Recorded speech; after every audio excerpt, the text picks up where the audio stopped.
เป็นยังไงก่อนคือได้ยินข่าวว่าเลิกกันกับแฟนแม่นจะเป็นข่าวไว้เนาะเดี๋ยวสิรอดใส่หูใส่ตาไปได้เดี๋ยวนี้ก็ทำใจนั่นล่ะลูกเอ้ยเฮ็ดจังใดล่ะคุณเฮาได้มาร่วมกันซ้ำนี้ต้องอวยพรให้เขาไปพ้อคนดีๆซะอวยพรให้ไปพ่อคนดีๆบ่เด้อคือว่าจังซั่นเดี๋ยวมันสิวนมาพ่อข่อยอีก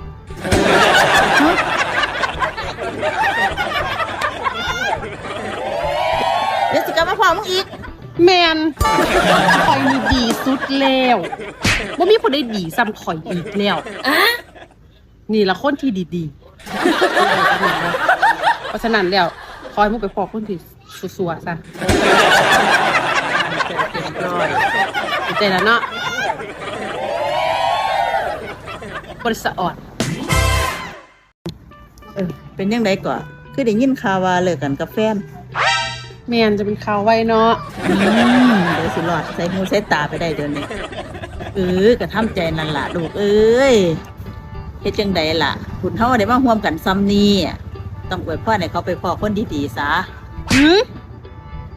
อวยพรให้ไปพ่อคนดีๆบ่เด้อคือว่าจังซั่นเดี๋ยวมันสิวนมาพ่อข่อยอีก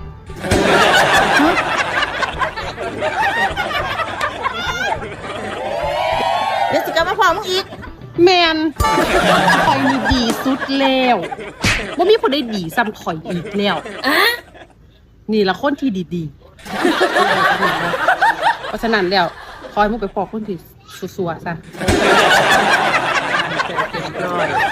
ดีใจแล้วเนาะบริสะอด